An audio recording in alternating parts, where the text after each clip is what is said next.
राग द्वेष के विजेता, मोक्ष मार्ग के प्रतिपादक चरम तीर्थंकर श्रमण भगवान महावीर स्वामी के चरणों में कोटि कोटि वंदन करते हुए एक भवावतारी, चर्चा चक्रवर्ती, भीष्म प्रतिज्ञाधारी, अखंड बाल ब्रह्मचारी, आचार्य सम्राट पूज्य श्री जयमल जी महाराज साहब के चरणों में कोटि कोटि वंदन। जय गच्छाधिपति, व्याख्यान वाचस्पति, उग्र विहारी, वचन सिद्ध साधक, 12वें पटधर, आचार्य प्रभु श्री पार्श्वचंद्र जी महाराज साहब, मेरे अनंत आस्था के आयाम, मम जीवन उद्धारक, परम पूज्य गुरुदेव डॉक्टर श्री पदम चंद्र जी महाराज साहब के चरणों में कोटि कोटि वंदन करते हुए सभी गुरु भगवंतों के चरणों में वंदन करते हैं।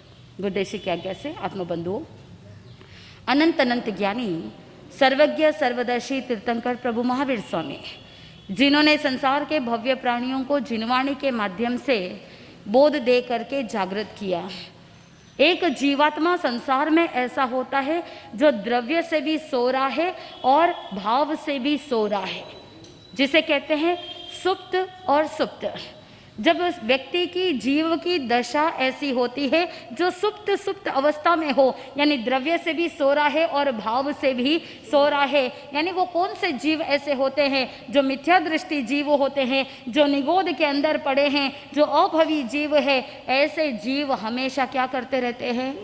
सोते रहते हैं। ऐसे पहले प्रकार का जीव जो मिथ्या दृष्टि है, जो द्रव्य से भी सो रहा है और भाव से भी सो रहा है।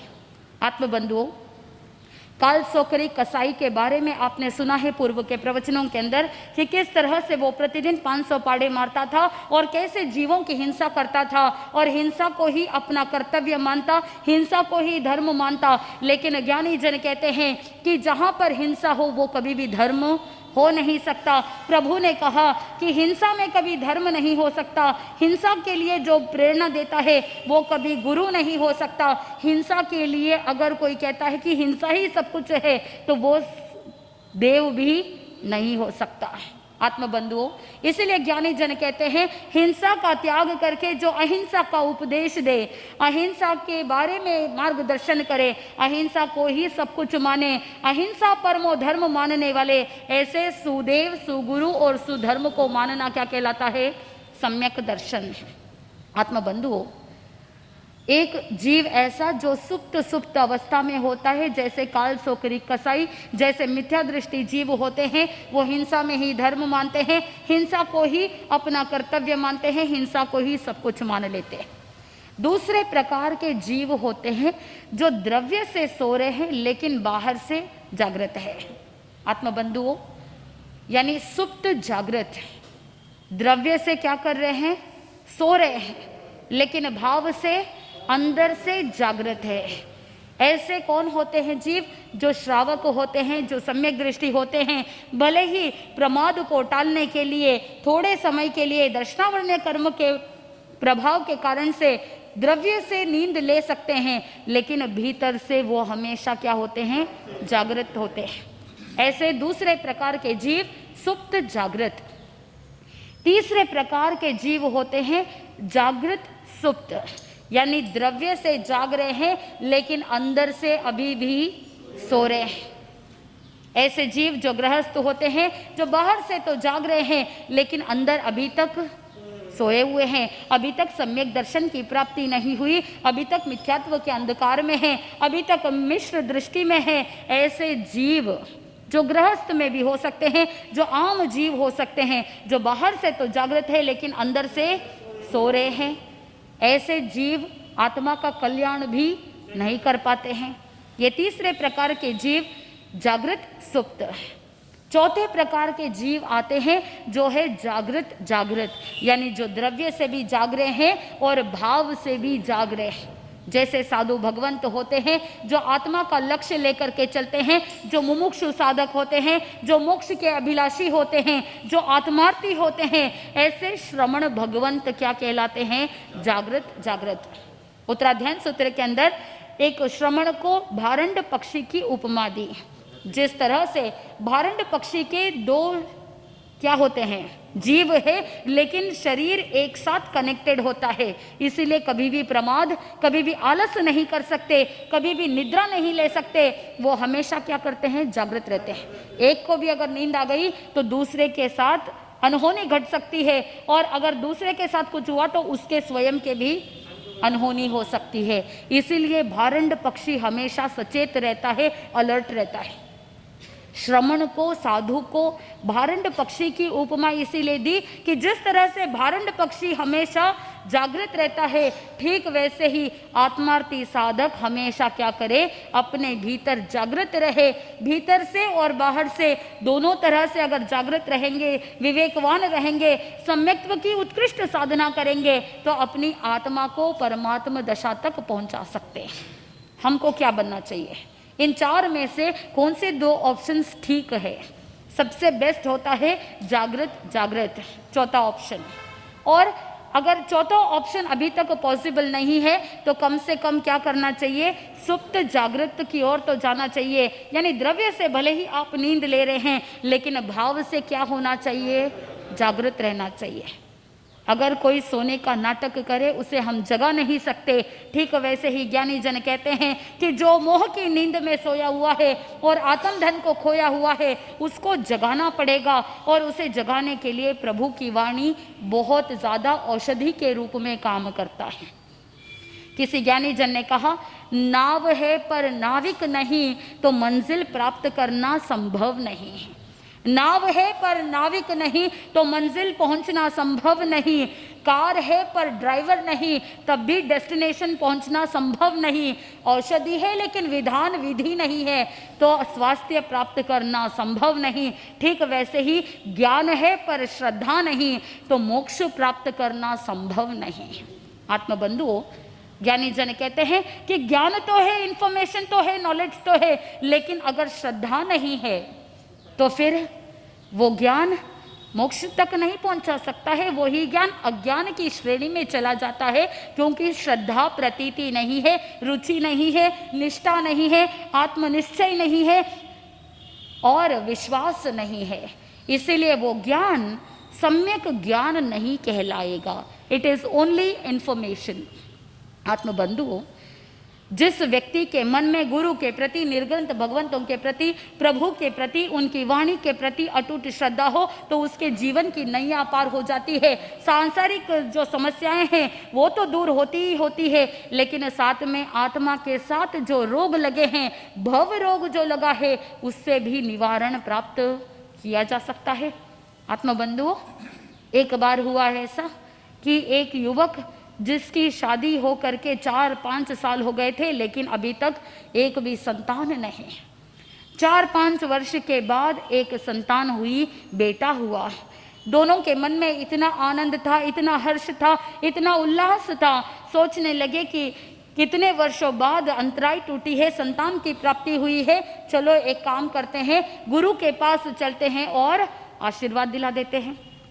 महात्मा जी बड़े ज्ञानी थे, तो महात्मा जी ने क्या किया, जैसे ही उस बेटे को चरण स्पर्श के लिए चरणों के पास रखा, उन्होंने 4-5 सूत के धागे लिए और उस बच्चे के ऊपर रख दिए। जैसे ही सूत के धागों का स्पर्श हुआ और उसके बाद वो माँ उस बच्चे को उठाने के लिए गई तो वो तो मर चुका था। बात समझ में नहीं आई। वो पत्नी तो उलझलूल बोलने के लिए तैयार हो रही थी, लेकिन पति ने रोक दिया, कहा कि तुम मेरे गुरु के लिए कुछ भी ऐसा नहीं कह सकती हो। तो उस समय उस पति को, उस युवक को अपने गुरु के प्रति बहुत श्रद्धा थी, विश्वास था। गुरु मेरे लिए कभी भी अहित नहीं करेंगे, हमेशा मेरा अच्छा ही सोचते हैं, हमेशा मेरा भला ही सोचते हैं, इसीलिए मुझे कोई किंतु परंतु नहीं सोचना है। फिर कुछ समय बाद दूसरा बेटा हुआ और फिर पत्नी ने कहा, नहीं नहीं, मैं गुरु के पास नहीं लेके जाऊंगी, महात्मा जी के पास लेके जाएंगे तो कुछ उल्टा सीधा हो जाएगा। लेकिन पति ने कहा, कुछ गलत नहीं होगा, गुरु का आशीर्वाद तो लेना ही पड़ेगा। दूसरी बार गए आशीर्वाद दिलाने के लिए।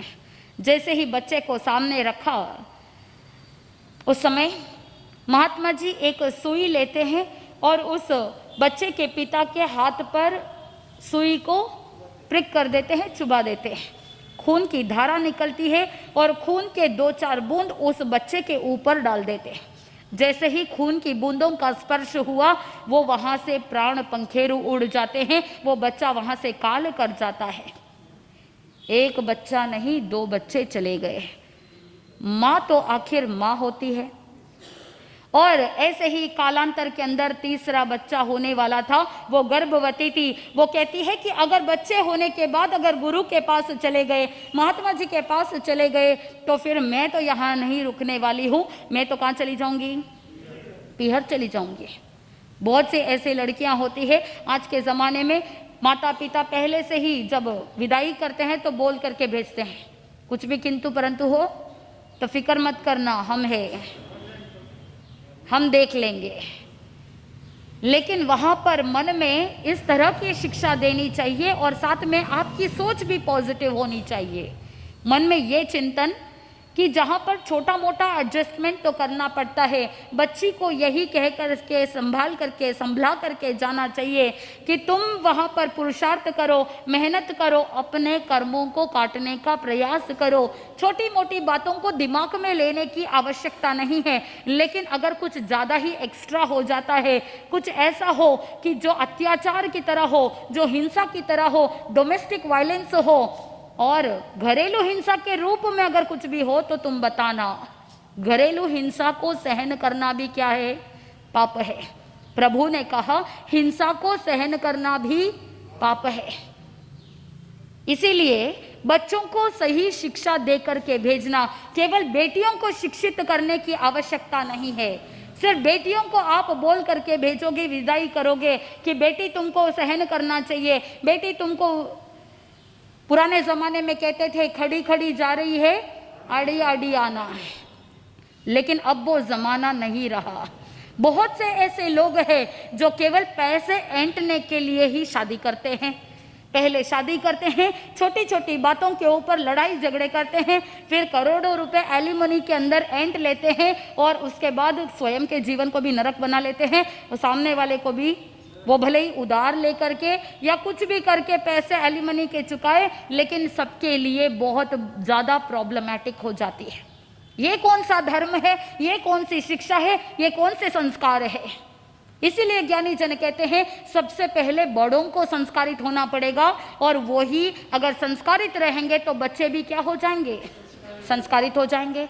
आप सिर्फ ये चाहते हो कि आपके बच्चे कैसे बने, श्रवण कुमार के जैसे बने, कि जैसे श्रवण कुमार अपने माता पिता की सेवा करता है, कावड़ में उठा करके तीर्थ यात्रा करवाता है, खूब सेवा करता है। आप भी चाहते हो कि आपके बच्चे कैसे हो, श्रवण कुमार के जैसे हो। लेकिन आत्मबंधुओं, अगर श्रवण कुमार के जैसे बनना हो तो फिर माता पिता को भी क्या करना चाहिए, वैसा ही आदर्श स्थापित करना चाहिए। स्वयं आदर्श को स्थापित नहीं करते हैं, फिर एक्सपेक्ट करते हैं कि बच्चों के अंदर वो आदर्श आ जाए, बच्चों के अंदर वो संस्कार आ जाए। कहाँ से आएंगे? अगर बीज में ही खोट है तो फिर फल में तो खोट रहेगा ही रहेगा। इसीलिए पहले से ही माइंडसेट को पॉजिटिव रखो, माइंडसेट को अच्छा बना करके रखो। पहले से ही अगर लोभ रहेगा, पहले से ही लालसा रहेगी, तो फिर आप कैसे कर्मों को अट्रैक्ट कर रहे हैं, उसी तरह के कर्मों को अट्रैक्ट कर रहे हैं। तो पार्टनर कैसा मिलेगा, थोड़ा सा चिंतन कीजिए। आपके मन में लोभ है, आपके मन में लालसा है, आपके मन में हिंसा की भावना है, आपके मन में कषाय है, तो ऐसी भावना के कारण से आप उसी तरह के लोगों को, उसी तरह के कर्मों को अट्रैक्ट करते हैं, तो आप अपने लाइफ पार्टनर को भी वैसा ही अट्रैक्ट करेंगे। पूरे संसार में एक भी ऐसा रिश्ता नहीं है जो हमने नहीं निभाया हो, एक भी जगह ऐसी नहीं है जहां पर इस जीव ने जन्म नहीं लिया हो। किसी न किसी रूप में किसी न किसी जीव के साथ संबंध तो रहा हुआ है, अलग अलग प्रकार से। आपकी जिस समय जैसी भावना होगी, आप उस तरह के लोगों को, उस तरह के जीवों को अपने जीवन में अट्रैक्ट करते हो। तो इसीलिए क्या करना चाहिए, अगर अपने बच्चों का शादी विवाह करवाते हो तब भी स्वयं का माइंडसेट भी बराबर रखो, क्योंकि परिवार में वो ही व्यक्ति आता है जो आपके कर्मों का लेखा जोखा कर्जा बाकी रहता है। माइंडसेट अच्छा रहेगा तो अच्छे लोग आएंगे, माइंडसेट गलत होगा, आपकी विचारधारा गलत होगी, आपके परिवार में गलत इंसान आएगा। फिर आप झूंझते रहोगे कि मुझे ऐसा करना चाहिए था, मेरे पास ऐसा होना चाहिए था, लेकिन घर के अंदर शांति है ही नहीं। हम सोच रहे थे कि हम ऐसा करेंगे वैसा करेंगे, लेकिन कुछ हुआ ही नहीं। क्यों नहीं हुआ? क्योंकि पहले से ही मन की विचारधारा गलत है। इसीलिए प्रभु ने कहा कि दर्शन, दर्शन यानी देखना, दर्शन यानी माइंडसेट। यथार्थ तरीके से सही प्रकार से चिंतन करना, देखना, दृष्टि को सही रखना, वो ही सम्यक दर्शन है। आत्मबंधुओं, केवल किताबें पढ़ने से या मुपत्ति बांध लेने से धर्म नहीं होता है। चारित्र में थोड़ा सा कम ज्यादा हो तो कोई बात नहीं, इट्स ओके। कोई 2 समय करेगा, कोई 10 करेगा, लेकिन इट्स ओके। जैसे वर्षा होती है, बारिश होती है, तो बारिश तो एक समान होती है, लेकिन कहीं समुद्र के अंदर वो पानी गिर जाता है तो वो खारा बन जाता है, नदी के अंदर, तालाब के अंदर रहता है तो वो मीठा पानी बन जाता है, सर्प के मुंह में जाएगा तो वो जहर बन जाएगा, सीप के मुंह में जाएगा तो मोती बन जाएगा। वही वर्षा का पानी है, लेकिन रिजल्ट अलग अलग हो सकता है। ठीक वैसे ही प्रभु की वाणी सेम है, भगवान महावीर स्वामी की वाणी तो सेम है। अहिंसा, सत्य, अचौर्य, ब्रह्मचर्य, अपरिग्रह मूल शिक्षाएं हैं। उसके अलावा आत्मा के लिए आगे बढ़ने के लिए प्रेरणा दी जाती है। आत्मा 3 प्रकार की, एक बहिर आत्मा, एक अंतर आत्मा और तीसरा है परमात्मा। बहिर आत्मा वो होती है जिस आत्मा का ध्यान, जिस आत्मा का लक्ष्य केवल बाहरी जगत में होता है, वस्तुओं में रहता है, पुद्गलों में रहता है, पदार्थों में रहता है। वो कौन सी आत्मा है? बहिर आत्मा, जिनका पूरा फोकस बाहर का रहता है। धन, परिवार, संपत्ति, लालसा, लोभ, इन सभी चीजों में जिसका ध्यान होता है वो बहिर आत्मा है। और जिस व्यक्ति का जीवन अंतर्मुखी बन जाता है, जो अपनी आत्मा का साक्षात्कार करना चाहता है, वो अंतर आत्मा की ओर अग्रसर करता है। एक बार सम्यक दर्शन का स्पर्श हो जाए तो वो बहिर आत्मा से आगे बढ़ करके क्या बनेगा? अंतर आत्मा। और जो अंतर आत्मा की ओर ध्यान केंद्रित हो गया, जब सम्यक दर्शन की पुष्टि हो जाती है, उसके बाद ऐसा हो ही नहीं सकता है कि वो चारित्र की ओर आगे ना बढ़े। 100% जो सम्यक दृष्टि होगा वो कभी ना कभी चारित्र और उसके बाद संपूर्ण रूप से सर्वविरति की ओर आगे बढ़ेगा। क्योंकि ज्ञानी जन कहते हैं एक बार साधक सम्यक दर्शन को प्राप्त कर ले तो फिर वो मन के अंदर कभी भी दुर्भाव रख ही नहीं सकता है, वो परभाव में रह ही नहीं सकता है। वो परभाव में नहीं रहेगा तो परभाव की गुंजाइश भी नहीं रहती है।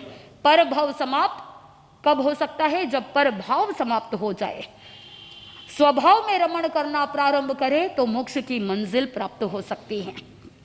दर्शन 2 प्रकार के, एक ऐसा दर्शन जो अनादिकाल से ये जीवात्मा मिथ्यात्व के साथ जुड़ा हुआ है, इसीलिए वो दर्शन क्या बन जाता है? मिथ्या दर्शन बन जाता है।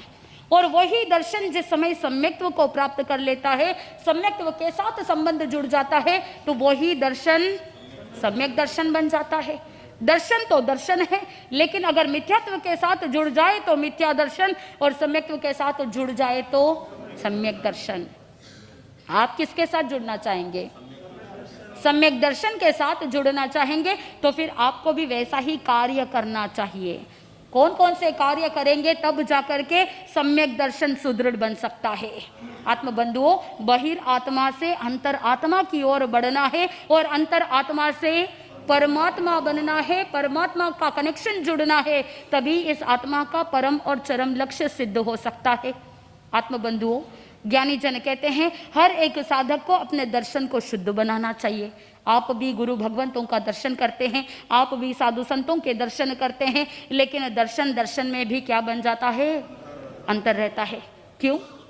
कोई व्यक्ति निस्वार्थ भाव से गुरु भगवंतों के दर्शन करता है और कोई व्यक्ति ये सोचता है कि आज मैं गुरुदेव का दर्शन करूं तो मुझे कोई ना कोई मंत्र मिलेगा, कोई ना कोई लब्धि मिलेगी, कोई ना कोई सिद्धि मिलेगी, कुछ सोच करके जाते हैं। बिना स्वार्थ के अगर कोई गुरु के दर्शन कर ले, बहुत बड़ी बात हो जाती है। आज के जमाने में अधिकांश देखने को मिलता है कि किसी को कुछ अपेक्षा रहती है तभी जाकर के गुरु के दर्शन करने का मन करते हैं। मैं सही कह रही हूं या गलत? सही है। मन में चिंतन करना कि घर परिवार में, समाज में और संसार में रहते हुए स्वार्थ तो रहता ही है। जब तक स्वार्थ रहता है तब तक आपके रिश्ते नाते तो रहते हैं, लेकिन इसी स्वार्थ भाव को गुरु भगवंतों के साथ भी जोड़ देते हो तो कैसे आत्मा बहिर आत्मा से अंतर आत्मा तक पहुंचेगी? थोड़ा सा चिंतन कीजिए। स्वार्थ शब्द अच्छा है कि बुरा है? बोलो, रूढ़ी से अगर चिंतन किया जाए तो स्वार्थ शब्द बहुत बुरा है, क्योंकि ये रूढ़ी बन गई है। व्यवहार में कहते हैं कि ये बड़ा स्वार्थी है, बहुत स्वार्थ है इसके अंदर, इसीलिए ये ऐसा करता है। जब तक स्वार्थ था तब तक तो मेरे साथ बहुत अच्छा था, जिससे ही स्वार्थ खत्म हो गया, तुम कौन और मैं कौन, कैसा संसार है। लेकिन अगर आध्यात्मिक दृष्टि से चिंतन करो तो स्वार्थ शब्द बहुत बढ़िया है। जिसने स्व का अर्थ निकाल दिया, जिसने स्व को समझ लिया, जिसने अपनी आत्मा की पहचान कर ली, वो क्या बन जाएगा? स्वार्थी बन जाएगा। एक बार हुआ ऐसा ही कि जिस समय मुझे पूज्य गुरुदेव डॉक्टर श्री पदम चंद्र जी महाराज साहब का बोध प्राप्त हुआ, उन्होंने मुझे बोध दिया, उन्होंने मुझे संसार सागर से पार उतरने के लिए प्रेरणा दी और संयम मार्ग में आगे बढ़ने के लिए प्रेरणा दी। समनी दीक्षा के लिए जब प्रेरणा दे रहे थे, उस समय जब घर पर जाकर के मैंने कहा कि मुझे दीक्षा लेनी है और मुझे अपनी आत्मा का कल्याण करना है, तो सभी लोग कहने लगे, अड़ोसी पड़ोसी तो कह रहे थे, घर वाले भी कहने लगे, तुम तो इतनी बड़ी डेंटिस्ट हो, डॉक्टर हो, तुमको क्यों दीक्षा लेनी है। मैंने कहा मुझे मेरी आत्मा का कल्याण करना है, मुझे बाहर से कोई लेना देना नहीं, मुझे 100% सेवा की ओर आगे बढ़ना है। मेरे कॉलेज के जो प्रोफेसर्स थे वो कहने लगे, you can do service even when you are a doctor. Doctor होने के बाद भी तुम क्या कर सकते हो? सेवा कर सकते हो, सर्विस कर सकते हो। मैंने कहा कि जब व्यक्ति कोई लाखों करोड़ों रुपए इन्वेस्ट करके पढ़ाई करता है तो उसके मन में क्या भाव रहते हैं? 100% अहिंसा की भावना तो रहेगी नहीं, 100% निस्वार्थ भाव तो रहेगा नहीं, थोड़ी तो मलिनता आ ही जाएगी। मुझे अपने आत्मा की सेवा करनी है, मुझे मेरे शरीर के उपरांत मुझे आत्मबोध प्राप्त हो गया है। गुरुदेव ने इतनी कृपा की। पूज्य गुरुदेव डॉक्टर श्री पदम चंद्र जी महाराज साहब बहुत बार कहते थे कि जब मैं हॉस्टल में थे तब भी कहते थे कि जैसे एक सम्यक दृष्टि जीव होता है, वो पाप भीरु होता है, वो कभी जीवन में किसी से भयभीत नहीं होता है। गुरुदेव ने मुझे एक प्रसंग सुनाया था कि जैसे विभीषण, जिस समय विभीषण था, हनुमान जी विभीषण से मिले थे।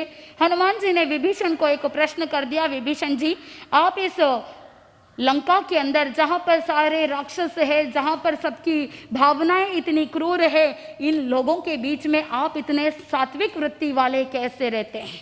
उस समय वो विभीषण जी कहते हैं कि मैं तो संभाव के साथ रहता हूं, जैसे 32 दांतों के बीच में एक जीभ सुरक्षित रहती है, वैसे मैं यहाँ पर लंका में रहता हूं।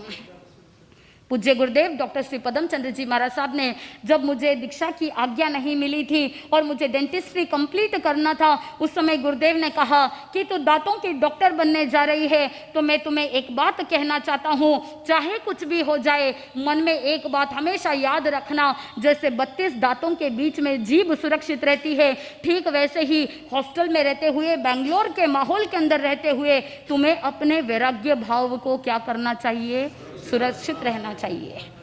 बस ये एक बात गुरुदेव ने कही थी और उसी बात को लेकर के माइंड में फिट कर लिया था। चाहे कुछ हो जाए, मुझे अपने वैराग्य भाव को क्या करना है? सुरक्षित रखना है। 5 साल तक कोई संपर्क नहीं था, गुरु के दर्शन नहीं हुए, कुछ ऐसी अंतराई थी, फिर भी भाव डगमगाए नहीं। आत्मबंधुओं, ज्ञानी जन कहते हैं कि गुरु की अगर शिक्षा मिल जाए, गुरु का बोध मिल जाए, तो आत्मा का कल्याण तो निश्चित रूप से हो सकता है। इसीलिए आप भी मन में चिंतन करो कि अगर गुरु का सानिध्य मिले तो निस्वार्थ भाव से क्या करो? ग्रहण करो। और अगर स्वार्थी बनना है तो त्याग व्रत प्रत्याख्यान जब लेते हो, धर्म का कार्य जिस समय करते हो, उस समय क्या बन जाना? स्वार्थी बन जाना है। मुझे बहुत लोग कहते थे कि दीक्षा लेनी है, पीछे किसी के बारे में तुमने सोचा नहीं, तो बहुत बड़ी स्वार्थी है। तो उस समय मुझे तो गुरु की शिक्षा मिली थी, मैंने तो कहा कि दीक्षा लेने के लिए तो क्या बनना पड़ेगा? स्वार्थी बनना पड़ेगा। जब तक स्वयं की आत्मा का अर्थ नहीं निकालेंगे, तब तक आत्मा का कल्याण कैसे होगा? इसीलिए अगर आध्यात्मिक दृष्टि से अगर देखो तो स्वार्थ शब्द क्या है? अच्छा है। रूढ़ी से अगर आप कोई मीनिंग लेकर के चले तो वो बात अलग है, लेकिन अगर स्वार्थ शब्द को आध्यात्मिक दृष्टि से चिंतन करो तो बहुत अच्छा है। और ठीक वैसे ही अगर कोई जीवात्मा अपनी आत्मा का परम अर्थ निकाल देवे, उसी को क्या कहते हैं? परमार्थ, परमार्थ का परिचय करना, परमार्थ ज्ञाता की सेवा करना। सही है? परमार्थ का मतलब क्या है? जो परम अर्थ है, और परम अर्थ का मतलब है 9 तत्व। जो 9 तत्व है वो ही परम अर्थ है। और जो साधक जीव अजीव आदि 9 तत्वों का ज्ञान प्राप्त कर लेता है, उस पर रुचि रखता है, उसकी श्रद्धा प्रतीति करता है, उसी के बारे में चिंतन करता है, और जो ज्ञाता है, जो ज्ञानी पुरुष है, जो 9 तत्वों को जानता है, उसकी सेवा करने से भी क्या हो सकता है? स्वयं का सम्यक्त्व भी सुदृढ़ हो सकता है। मैं आपको बहुत सारे छोटे छोटे बिंदु पॉइंट्स दे रही हूं, उसके बारे में स्वयं जरूर चिंतन करना है। स्पून फीडिंग के अलावा आपको क्या करना चाहिए? स्वयं को चिंतन करना चाहिए।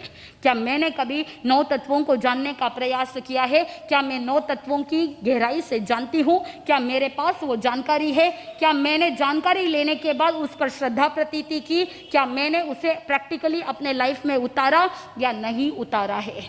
अगर नहीं किया है कुछ भी एक्शन, तो अब मुझे क्या करना चाहिए? क्या करूं जिसकी वजह से मेरी आत्मा का परम अर्थ निकले? क्या करूं जिसकी वजह से मेरे अपनी आत्मा को मैं समझ सकूं, बहिर आत्मा से अंतर आत्मा तक पहुंच सकूं? उस युवक को अपने गुरु के प्रति बहुत श्रद्धा थी। 2 बच्चे गुजर गए। अब वो पत्नी कह रही है कि मैं पियर चली जाऊंगी। तो उस समय वो पतिदेव कहता है कोई बात नहीं, पियर चली जाना, डिलीवरी के लिए चली जाना, वापस तो आओगी ना? वापस आने के बाद लेके चला जाऊंगा जरूर। मेरे गुरु का आशीर्वाद तो मैं जरूर मेरे बच्चे को दिलाऊंगा। पहला बच्चा सूत के धागे रखते ही काल धर्म को प्राप्त कर गया। दूसरा बच्चा सुई चुभाने पर जो ब्लड, उसके ऊपर ब्लड के बूंदे गिरी, चला गया। तीसरा बच्चा जैसे ही हुआ, और वापस वो पत्नी बार बार मना करती रही, अरे मेरी बात मान लो, मत लेकर के जाओ। लेकिन वो युवक अपने गुरु के प्रति इतनी श्रद्धा रखने वाला था, वो कहता है कि नहीं, लेके तो जरूर जाऊंगा, मैं तो लेके जाऊंगा।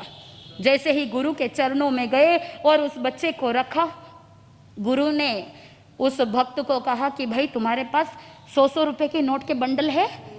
तो वो युवक कहता है हाँ गुरुजी, मेरे पास नोटों के बंडल है।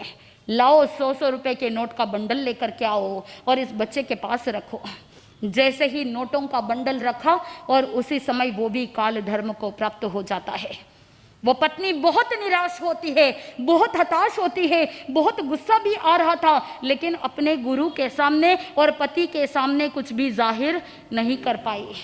अब ऐसे ही करते करते 4था बेटा भी हुआ। 4थी बार भी संतान की प्राप्ति हुई, और 4थी बार संतान की जब प्राप्ति हुई, गुरु के पास लेकर के गए तो गुरु ने आशीर्वाद दिया, आयुष्मान भव। अब पति पत्नी दोनों हैरान थे। 3 बच्चे ऐसे चले गए और 4थे बच्चे को क्या दिया आशीर्वाद? आयुष्मान भव। पत्नी ने आग्रह किया, गुरु से पूछो, वो तो बड़े महात्मा है, बड़े ज्ञानी है, इनका क्या लॉजिक है, ये क्यों किया ऐसा? तो उस समय वो पति हाथ जोड़ करके विनम्र भाव से प्रार्थना करता है। वो कहने लगता है कि गुरुदेव महात्मन, मेरे मन में तो आपके प्रति श्रद्धा है, बस मेरी पत्नी का आग्रह है, इसीलिए मैं आपसे ये प्रश्न कर रहा हूँ, मुझे माफ कर देना, मुझे क्षमा कर देना। मेरी पत्नी जानना चाहती है कि आखिर ऐसा क्यों हुआ कि ये 3 बच्चे छोटे छोटे एक्टिविटी के कारण से, छोटे छोटे ऐसे कार्य के कारण से चले गए, और 4थे बच्चे को आपने आयुष्मान भव आशीर्वाद दिया, ऐसा क्यों? उस समय वो महात्मा जी कहते हैं कि तुमने अपने पास्ट लाइफ में, पूर्व भव में, सूत के बिजनेस में तुमने किसी से बहुत बड़ा धोखा दिया, ठगाई की, और उस बिजनेस में तुम्हारी धोखाधड़ी के कारण से वहां पर वैर भाव था, और वही जीव यहाँ आकर के तुम्हारे संतान के रूप में जन्म लेता है। और जैसे ही मैंने 4-5 सूत के धागे रखे, वो उसका कर्जा पूरा हुआ और वो वहां से प्रस्थान कर गया। आपकी जिंदगी में जो भी लोग आते हैं, वो सब कर्मों का ही लेखा जोखा है। जब तक कर्ज चुकता नहीं होता है, तब तक वो जीव आपके जीवन में रहेंगे, जब तक वो व्यक्ति रहेगा, और जैसे ही कर्जा चुक जाएगा, उसके बाद वो व्यक्ति प्रस्थान कर जाएगा। आत्मबंधुओं, फिर वो महात्मा जी कहते हैं कि तुम्हारा जो दूसरा बेटा था, तुमने अपने पूर्व भव में किसी का मर्डर करवाया था, किसी की हत्या करवाई थी, और वही वैर भाव लेकर के ये संतान उत्पन्न हुआ था। इसीलिए जैसे ही मैंने तुम्हारे ही खून के बूंदे डाली, उस समय वो वहां से कर्जा चुकता हो गया और वो चला गया। तीसरे प्रकार का भी ऐसे ही हुआ कि तुमने किसी पूर्व भव में किसी से कर्जा लिया था, अभी तक कर्जा तुमने चुकाया नहीं, और इसीलिए वो कर्जा चुकाने के लिए ही, कर्जा वसूलने के लिए ही इस जन्म में तुम्हारे बेटे के रूप में आया है। आत्मबंधुओं, आपके जीवन में जो भी व्यक्ति आया है, चिंतन करो कि किस प्रकार का कर्जा लेकर के आया है। कोई ना कोई कर्मों का लेन देन रहेगा, तभी जीव अपनी जिंदगी में आता है। और जिस दिन कर्मों का लेखा जोखा समाप्त हो जाएगा, उस दिन या तो राग भाव से या द्वेष भाव से किसी ना किसी रूप से वो अपनी जिंदगी से चला जाएगा। महात्मा जी कह रहे हैं कि ये जो तीसरी संतान थी, जिसका तुमको कर्जा चुकाना था, इसलिए मैंने क्या किया, नोटों का बंडल उसके पास रख दिया। गुरु थे, इसीलिए उन्होंने ये छोटे छोटे प्रयोग के माध्यम से कर्जे को चुकता करवा दिया। और जिनके पास जानकारी ना हो, जिनके पास ज्ञान ना हो, जिनके पास क्षमा करने की भावना ना हो, वो अनादिकाल से कर्मों के कारण से संसार में भटकते रहते हैं और लोगों के साथ जूझते रहते हैं। समझ में ही नहीं आता है कि वो इंसान आपकी लाइफ में इतनी तकलीफ क्यों दे रहा है, क्योंकि अभी तक जो कर्म किए हैं उसकी माफी नहीं मांगी है। भले ही संवत्सरी के दिन आप लंबे लंबे हाथ जोड़ करके कह दोगे खमौसा खमौसा खमौसा, और कब खमौसा खमौसा बोलते बोलते खौसा खौसा हो जाता है, पता ही नहीं चलता है। चिंतन कीजिए कि आप कब खमौ खमौ बोलते बोलते खाऊं खाऊं कर देते हो, पता ही नहीं चलेगा। इसीलिए आत्मबंधुओं, आगमकार कहते हैं वस्तु का सही स्वरूप समझना, और उस स्वरूप को समझने के बाद द्रव्य गुण पर्याय के धर्मों को जानना। द्रव्य तो शाश्वत है, आत्मा भी शाश्वत है, क्योंकि आत्मा द्रव्य है, जीव है। आत्मा भी द्रव्य है ना, जीवास्तिकाएं। तो द्रव्य वो होता है जिसमें बहाव की शक्ति है, प्रवाह की शक्ति है, धारा है, और अनादिकाल से इस जीवात्मा के साथ अनेक धाराएं चल रही है। चाहे वो कषाय की धारा हो, चाहे मिथ्यात्व की धारा हो, चाहे लेश्या की धारा हो, अनेक प्रकार की धाराएं इस आत्मा के साथ चलती है। लेकिन धाराएं तो रहेगी ही रहेगी। लेकिन जब गुरु का बोध मिल जाए, गुरु का सानिध्य मिल जाए, प्रभु की वाणी मिल जाए, तो ये धारा नेगेटिव से पॉजिटिव में कन्वर्ट हो सकता है। वो महात्मा जी कह रहे हैं कि तुम्हारा सारा कर्जा चुकता हो गया, अब ये जो चौथी संतान आई है, ये तुम्हें कभी भी दुख पीड़ा नहीं देगा, इसीलिए मैंने तुम्हें आशीर्वाद दिया, आयुष्मान भव। आत्मबंधुओं, उस पत्नी ने जो भी अभिनय किया, जो भी उलझलूल बोला, गुस्सा किया, उन सब के लिए महात्मा जी से माफी मांगती है। आत्मबंधुओं, सम्यक दर्शन की प्राप्ति किसको होती है, कब होती है, और कैसे पता लगे कि सम्यक दर्शन मिला या नहीं मिला? क्या हम सम्यक्त्वी है या मिथ्यात्वी है, ये कैसे पता चले? किसी के ऊपर टैग तो नहीं है, लेबल स्टिकर तो नहीं है कि हाँ फलान चंजी सम्यक्त्वी है, फलान चंजी मिथ्यात्वी है।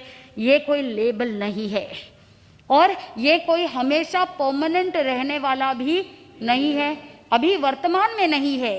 अगर कोई क्षायिक सम्यक्त्व का धनी है तभी उसे परमानेंट है। अभी तो पंचम आर्य में वर्तमान में यहाँ पर कौन सा सम्यक्त्व है, क्षयोपशम संकित है, आता है जाता है, इसीलिए कभी भी किसी को लेबल नहीं किया जा सकता है।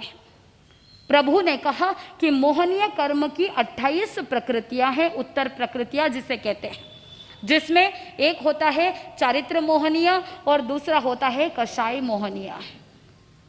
चारित्र मोहनीय के अंदर कषाय मोहनीय है और नो कषाय मोहनीय है। दर्शन मोहनीय के 3 कैटेगरी बन जाती है, सम्यक्त्व मोहनीय, मिथ्यात्व मोहनीय और मिश्र मोहनीय। मिश्र के अंदर थोड़ा सम्यक भी है, थोड़ा मिथ्या भी है। थोड़ा सा समझने का प्रयास करना, बहुत सिंपल भाषा में प्रयास रहेगा आपको समझाने का। सबसे पहले आप सबको ये तो पता है कि अनादिकाल से ये जीवात्मा अंधकार में था, और ये व्यक्ति को सम्यक दर्शन कब प्राप्त होता है, इसके बारे में भी जानकारी प्राप्त हो जाए तो समझना आसान हो जाता है। तत्वार सूत्र के अंदर आचार्य उमा स्वाति जी ने एक सूत्र दिया, तन्नी सर्गा दधि गमाद्वा, यानी जीव को दो प्रकार से सम्यक्त्व की प्राप्ति होती है, एक नैसर्गिक रूप से और एक अधिगम के रूप से। निसर्गज, अधिगमज। निसर्गज का मतलब होता है नेचुरल। जैसे मैंने आपको एक बार बताया था कि एक चट्टान से पत्थर टूट करके गिरता है, गिरते गिरते सालों साल तक गिरते गिरते फिर पत्थर गोल हो जाता है।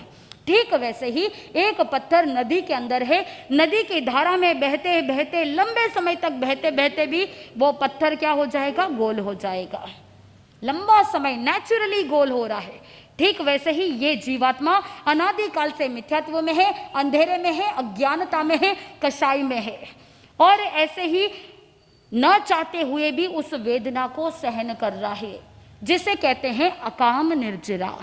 और अकाम निर्जरा करते करते करते फिर जैसे जैसे परिणाम थोड़े थोड़े बढ़ते जाते हैं, फिर जब जीव भवी जीव हो तो उसका थोड़ा सा ऐसे चेंजेस आते हैं लाइफ के अंदर, थोड़ा सा पुण्य बढ़ता है, और जब थोड़ा सा ऐसा पुण्य बढ़ा, वो ऐसा कार्य करता है जो कभी जीवन में, कभी उसकी संसार की यात्रा में कभी नहीं किया, ऐसा कुछ अपूर्व कार्य करने लगता है। उस समय उसे जाकर के सम्यक्त्व की थोड़ी सी झलक प्राप्त होती है। उसे कहते हैं नेचुरल तरीके से सम्यक्त्व मिलना, निसर्गज या नैसर्गिक रूप से। पहले प्रकार का, जैसे मरुदेवी माता, मरुदेवी माता के भाव को अगर उठा करके देखेंगे तो कभी उन्होंने, जब ऋषभ देव भगवान दीक्षा ले लेते हैं, दीक्षा लेने के बाद दर्शन किए क्या? नहीं किए। लंबे समय तक दर्शन नहीं किए थे, लेकिन उनकी आत्मा के अंदर ही परिणाम नैसर्गिक थे, गुरु का बोध मिला नहीं। और एक बार ऐसे ही मन में विचार कर रही थी मरुदेवी माता, सोच रही थी मेरा बेटा ऋषभदेव आदिनाथ संयम अंगीकार कर चुके हैं, पता नहीं कितने परिश्रमों को सहन कर रहे होंगे, पता नहीं कितने कष्ट सहन कर रहे होंगे, खाने को आहार मिल रहा है या नहीं मिल रहा है, बराबर नींद आती है कि नहीं आती है, सुखपूर्वक संयम की यात्रा चल रही है या नहीं चल रही है। अब मुझे समाचार मिले हैं कि प्रभु का पदार्पण हुआ है, तो मैं जाऊं और मैं जा करके अपने पुत्र आदिनाथ भगवान को देखूं। माँ की ममता थी, इसीलिए वो क्या करना चाहती थी, अपने पुत्र को देखना चाहती थी, सकुशल मंगल है या नहीं है। लेकिन उस समय देवताओं ने समवसरण की रचना की थी, साक्षात इंद्र आदि देव भी सेवा में है, चंवर बिजारे हैं, छत्र है, अशोक वृक्ष है, स्फटिक सिंहासन है, और स्फटिक सिंहासन क्रिस्टल का कितना कॉस्टली होता है। और वो समवसरण की जो रचना है, जिसमें पहला परकोटा चांदी का, उसमें सोने की कंगूरे, दूसरा परकोटा सोने का जिसमें रत्नों की कंगूरे, और तीसरा परकोटा रत्नों का और उसमें मणि रत्नों की कंगूरे। देखा इतना वैभव। उस समय हाथी के हौदे पर बैठे बैठे मरुदेवी माता सोच रही थी, मैं तो यूं ही चिंता कर रही थी कि मेरा बेटा ऋषभदेव कैसा होगा, दीक्षा लेने के बाद नंगे पैर चल रहे हैं, और भोजन पानी मिल रहा है नहीं मिल रहा है, आहार भूखा है क्या है, मैं यूं ही बिना मतलब की चिंता कर रही थी। यहाँ तो कितना वैभव है, साक्षात स्फटिक सिंहासन पर विराजमान, मैं बिना मतलब की चिंता कर रही थी। और ऐसे ही विचार नेगेटिव से पॉजिटिव में बदलते गए, और नैसर्गिक रूप से उनके परिणाम और उत्कृष्ट बनते बनते अशुभ से शुभ की ओर सारी चिंता मिट गई। चिंता मिटी तो वहां पर कोई भी प्रकार का तनाव भी नहीं था। ज्ञानी जन कहते हैं कि चिंता ही चिता तक ले जाता है, और अगर चिंता में से बिंदी को हटाओगे तो क्या मिलेगा? चिता। और वही अगर चिंता को दूर करके चिंतन की ओर अग्रसर हो जाए तो आत्मा का मंथन हो जाएगा, और आत्मा का मंथन होगा तो मोक्ष की मंजिल मिल जाएगी। आत्मबंधुओं, माता मरुदेवी के मन में पहले चिंता थी, और वही चिंता जब प्रभु के दर्शन किए, समवसरण के अंदर उनका दर्शन करने मात्र से ही कोई देशना अभी तक सुनी नहीं, बस प्रभु के दर्शन किए, और प्रभु को देखते ही वो चिंता चिंतन में बदल गया। जैसे ही चिंतन में वो धारा बदल गई, धारा तो चिंता की भी थी और धारा चिंता की भी है, चिंता की धारा मिटी और चिंतन की धारा में बदल गई और वहां पर अशुभ परिणाम से शुभ परिणाम की ओर आगे बढ़ते गए और इतने परिणाम उत्कृष्ट हो गए कि हाथी के होदे पर बैठे बैठे ही केवल ज्ञान, केवल दर्शन को प्राप्त कर लेती है। और वो ही एक ऐसी साधिका है जो हाथी के होदे पर बैठे बैठे ही अपनी आत्मा का कल्याण कर लेती है। पूर्व भवों का वो संयोग, पूर्व भवों की वो साधना जो सहज रूप से, नैसर्गिक रूप से उनको ये सारी चीजें, लब्धियां प्राप्त हो जाती है। तो एक प्रकार का सम्यक्त्व है जो है नैसर्गिक, नेचुरल तरीके से प्राप्त होना। दूसरा है अधिगमज। अधिगमज का मतलब होता है या तो तीर्थंकर भगवंतों के माध्यम से देशना सुनने को मिले, या गुरु के मुख से देशना सुनने को मिले, बोध प्राप्त हो, या कोई सदशास्त्र हो, आगम हो, उस आगम को पढ़ करके ज्ञान को प्राप्त करके मन में आत्मा के प्रति श्रद्धा जागृत हो, तभी क्या हो सकता है, सम्यक्त्व की प्राप्ति हो सकती है। तो जो हम स्वाध्याय करते हैं, जो हम किताबें पढ़ते हैं, जो हम प्रवचन सुनते हैं, गुरु मुख से वाणी सुनते हैं, वो सब कुछ किसके लिए सहायक है? सम्यक्त्व प्राप्त करने के लिए सहायक है। अगर कभी विचलित हो गए, अगर कभी नेगेटिव धारा में भी चले गए, तो स्वाध्याय करने से, किताबें पढ़ने से, आगम पढ़ने से, या गुरु की वाणी सुनने से, या तीर्थंकर भगवंतों के मुखारविंद से देशना सुनने से सम्यक्त्व की अगर प्राप्ति हो जाए तो वहां पर अधिगमज रूप में सम्यक्त्व मिल सकता है।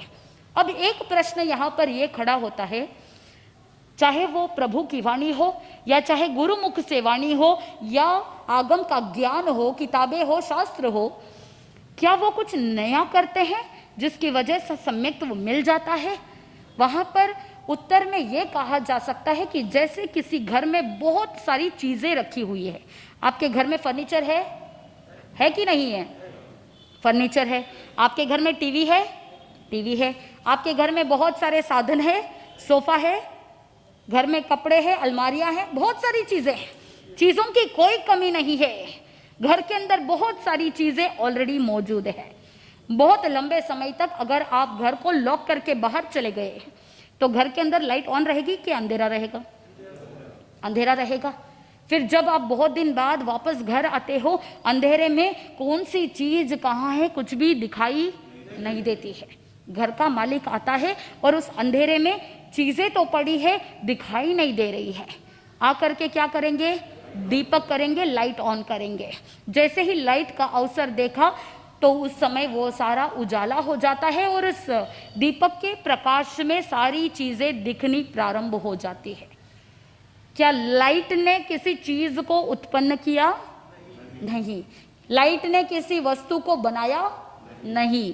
चीजें तो ऑलरेडी मौजूद थी, लेकिन क्योंकि अंधेरा था इसलिए वो सारी चीजें दिखाई नहीं दे रही थी। कौन सी चीजें कहाँ पर पड़ी है, कौन सी चीज रखनी है, कौन सी चीज फेंकनी है, ये भी समझ में नहीं आ रहा था। लेकिन जैसे ही लाइट का अवसर देखा, दीपक किया, तो सब कुछ नजर आ गया, दिखना लग गया।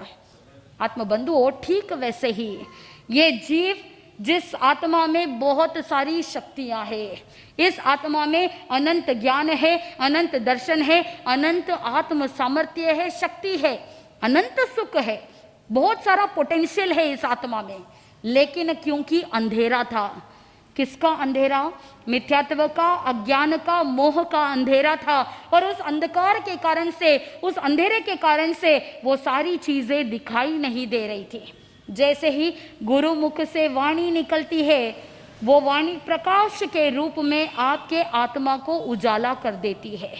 जो भान भूल गए थे, वो भान भूलने के कारण से कुछ नजर नहीं आ रहा था, तो गुरु मुख से जैसे ही वाणी सुनते हैं तो वो सारा अंधेरा छट जाता है और वापस सही और गलत की पहचान करना प्रारंभ कर देते हैं। तो वही मिथ्यात्व दूर हट करके आत्मा में सम्यक्त्व का प्रकाश जागृत हो जाता है और सब कुछ हूबहू ऐसे के ऐसे नजर आने लगता है।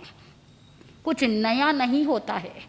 सब कुछ अंदर मौजूद है, जो मौजूद है, लेकिन जीव भूल गया है, जीव बेभान हो गया है, जीव को पता नहीं है कि मेरे पास इतनी शक्ति है। तो गुरु जब बोध देते हैं तो उस शक्ति को भीतर से क्या किया जाता है? जागृत किया जाता है। जो सोया हुआ था उसे जगाने का काम गुरु करते हैं। सुप्त को क्या किया जाएगा? जागृत किया जाएगा। इसीलिए प्रभु महावीर स्वामी कहते हैं कि जागृत बनो, अपने सम्यक दर्शन को प्राप्त करके उसमें स्थिर रहो, तभी जीवात्मा उत्तरोत्तर आगे बढ़ सकती है। मैंने आपको बताया था कि जब अनादिकाल से ये जीवात्मा मिथ्यात्व के अंधकार के अंदर रहा हुआ है तो इंक्लाइनिंग अलाइनमेंट नेगेटिविटी की ओर ज्यादा रहता है।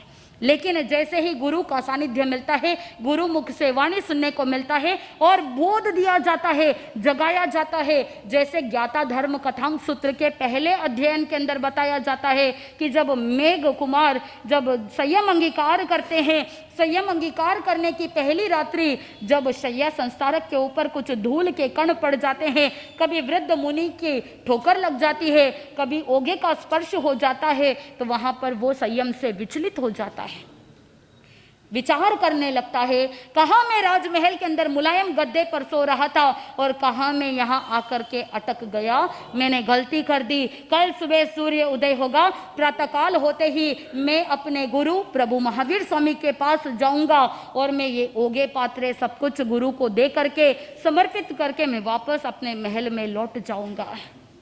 जैसे ही प्रभु महावीर स्वामी के पास गए, प्रभु तो सर्वज्ञ सर्वदर्शी थे, भगवान ने कहा आओ मेघ आओ। क्या बस इतने से विचलित हो गए? याद करो तुम अपना पूर्व भाव, सत्ता में ऑलरेडी आत्मा में मौजूद है। प्रभु महावीर स्वामी एक गुरु के समान क्या कर रहे हैं? उसे जगाने की कोशिश कर रहे हैं।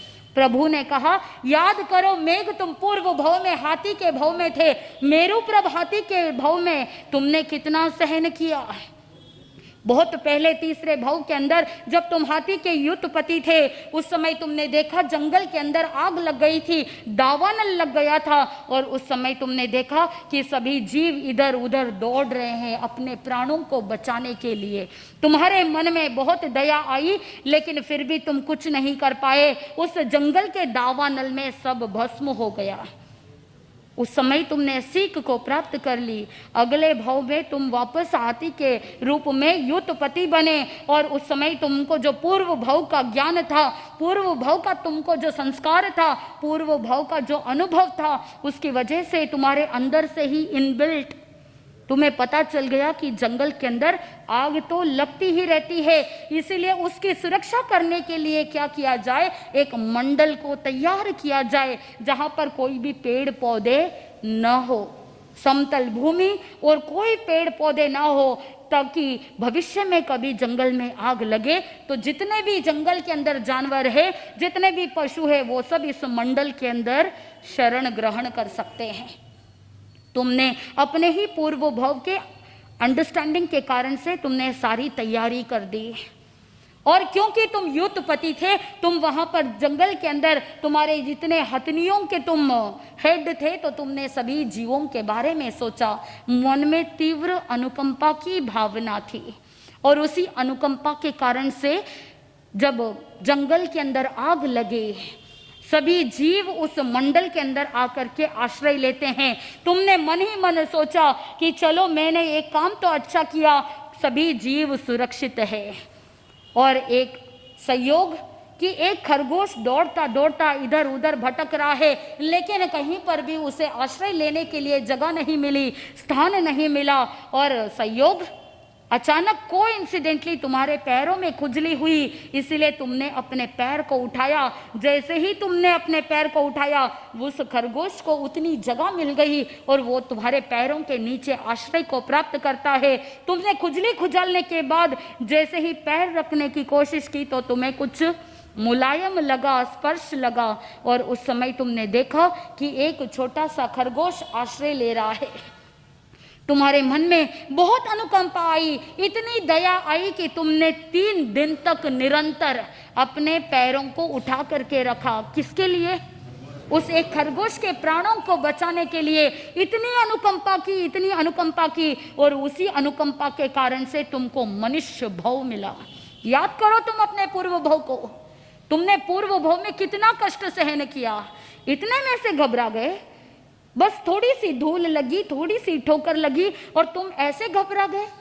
देखो तुम अपने पूर्व भव को। जैसे ही भगवान महावीर स्वामी याद दिलाने की कोशिश करते हैं, अपने सबकॉन्शियस माइंड पर जोर पड़ा, और जब सबकॉन्शियस माइंड को एक्टिव किया जाता है तो वहीं पर जाति स्मरण ज्ञान होता है, मते ज्ञान की विशुद्धता प्राप्त होती है। जब आपका फोकस बढ़ता है, जब आपका सबकॉन्शियस माइंड एक्टिव होता है, उस समय आप अपने पास्ट लाइफ को क्या कर सकते हो, एक्सप्लोर कर सकते हो, देख सकते हो। वर्तमान में भी पॉसिबल है, क्योंकि मति ज्ञान का ही भेद है। चाहिए तो अपने ज्ञान की निर्मलता, चाहिए कि आपके परिणाम विशुद्ध हो, चाहिए कि आपके ज्ञान की निर्मलता हो, ताकि आप अपने पूर्व भवों को भी देख सको, देखने के बाद अपनी यात्रा को उससे आगे बढ़ा सको। मेघ मुनि देखने लगे और देखते ही देखते जाति स्मरण ज्ञान हो गया। जैसे थिएटर के अंदर मूवी कंटिन्यूस चलती है, शूटिंग करते वक्त कंटिन्यूस नहीं होता है, वो slide by slide, frame by frame take लिए जाते हैं, उसके बाद पूरा कनेक्ट करके एक मूवी बनती है। ठीक वैसे ही वहां पर जाति स्मरण ज्ञान के माध्यम से उसने अपने पूर्व भव को देखा।